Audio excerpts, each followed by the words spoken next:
and just know that the technology that we've added is actually affecting the playability of the game a great deal. It's something where you pick it up and you feel it automatically, how great and tight and polished it feels, how the new animation technology allows us to do some cool new stuff, introduce higher quality motions and blending in there that you'll definitely see improve. So don't be worried if you see some of the same motions. That's actually a good thing that we've been able to keep those. Absolutely, and you mentioned blending. For the folks out there, what is animation or what is animation blending or blending? What is that? Basically, that's what we typically do between going from one move to the other, the transition. The transition, to be able to make that look seamless, is very important so that you don't see some jitteriness with the animation, or what we call warping, where they automatically zoom into another area. We want to make those transitions look really smooth. If the transitions are smooth, the gameplay will flow real nice, it will look great, it will feel better, and then it won't take you out of the simulation. So that's very important to us. So we've spent a lot of time, and we still have ways to go. You might see some errors going on right now that are definitely fixable and will have polished by the final version, but you'll see a much better smoothness going on with the animations this year because of that blending. Cool. So tell us a little bit about some of the visual upgrades that we're seeing. A lot of the people out there, unless they were at E3, some of them are asking and saying, it looks a little bit different, but I still see some resemblances to the SmackDown vs. Raw franchise. What is it about the visuals that are different that makes WWE 12 that much different? It's a lot of things. We've really been able to introduce a lot of new additions to the visual presentation of the game because of our new renderer technology. We talked a little bit already about the depth of field, which is that haziness you see in the background there that recreates the distance between the camera and that points in the background. So what it allows us to do is really focus the attention on the characters in the ring to make them look real sharp. It also adds that realism when you do see that depth of field back there. That's always a nice addition. Also with the character models, we've been able to introduce higher res textures on the models themselves, so we get a lot more detail in the skin. You'll see cool things like freckles or scars or things like that that bring to life that true look of the character and really brings out that detail, which is really important.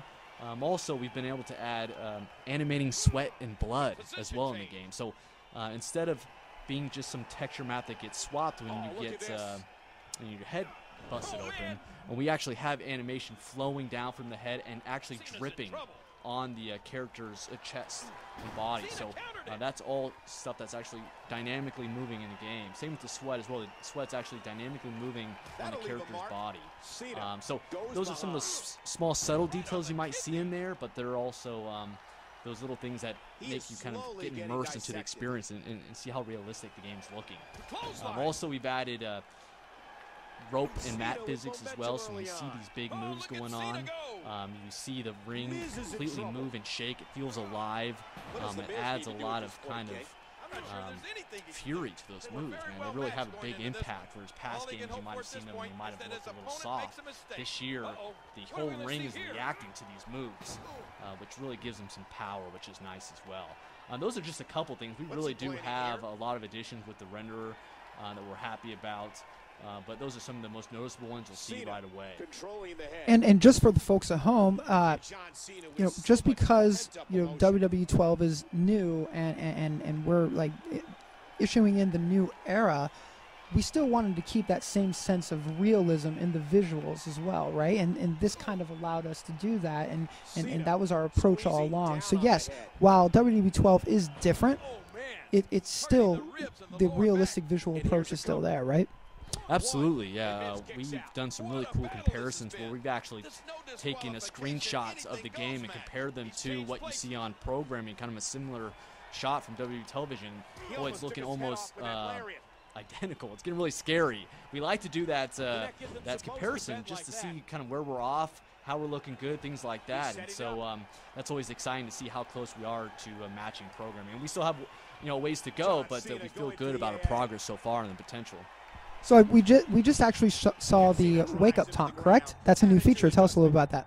Yeah, the Wake Up Taunt is pretty cool. Basically what we can do is now you can summon your opponent off the mat when you have a finisher and you can have them kind of stumble right into your clutch to set up that big dramatic finisher moment, which is really cool. So every superstar will have a wake-up taunt ability. It's not what we traditionally call an ability in the game. Actually, we're going to give it to everyone, so there's no worry about that. I know a lot of people have been asking about that. So we definitely will make sure everyone has that. And then, it's great for setting up your finisher because we give you a lot of advantages in the game where basically because you did a wake-up taunt, obviously you don't have to worry about being reversed because you have to lift up your opponent. Also, you don't have to worry about being reversed because we give you advantages such as it's harder to reverse. It's about 50% more difficult to reverse that move. That'll do some damage. Rated R Dynasty 217 says, my question is, for the move interruption, is it just where you get hit and fall, or a legit breakup in the move? Like a Cena from behind. We do a break of the animation so that it looks clean and it blends nicely. So whenever, let's say, for instance, John Cena's doing an attitude adjustment, he has the guy up on his shoulders, and you come up from behind and hit it, he'll actually knock the guy off the top of his shoulders, and they'll both go to kind of a semi-groggy state. So we don't really transition to another move because that adds all these kind of complexities about does the guy have that move in his moveset and so forth, and making sure all those blend nicely. We do a nice little break animation for all those moves. Great. Oh, his body has to be broken right now. Look at the eyes of John Cena. The expression on his face here is very clear. He's in big trouble. We try to...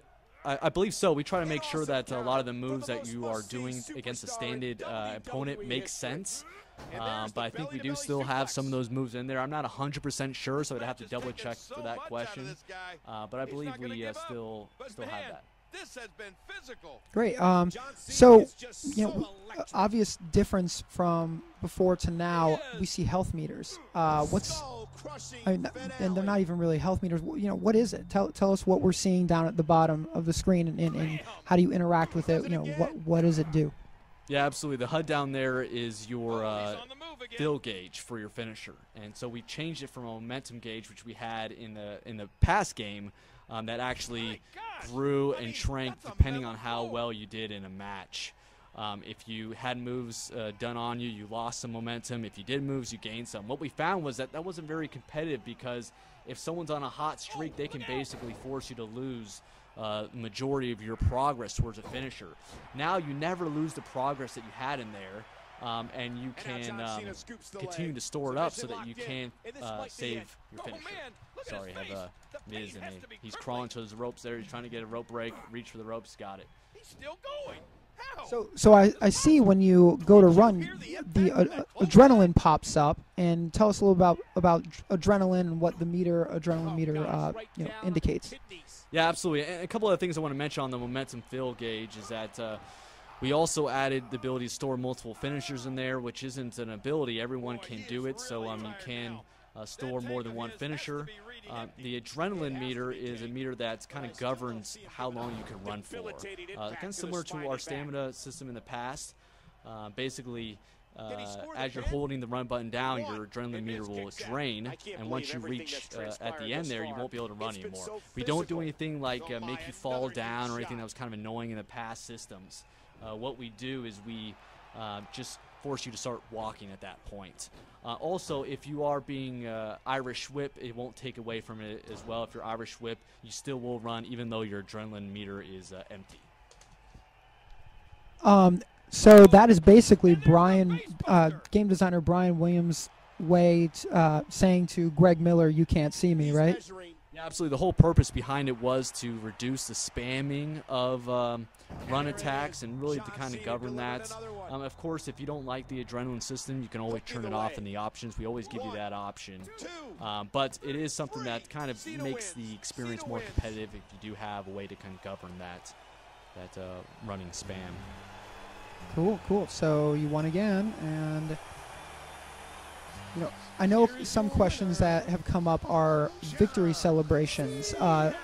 Any new ones this year? And or are they mapped to superstars that correctly? I mean, not really correctly. That's a strong word, but so that it's believable. Of like say a bad guy wins. and I'm not going to use the actual other terms, but bad guy wins, and he what's the are we kind of conscientiously, smartly mapping those this year, or what's going on with some of the winning celebrations? Yeah, I've read a lot of those comments about the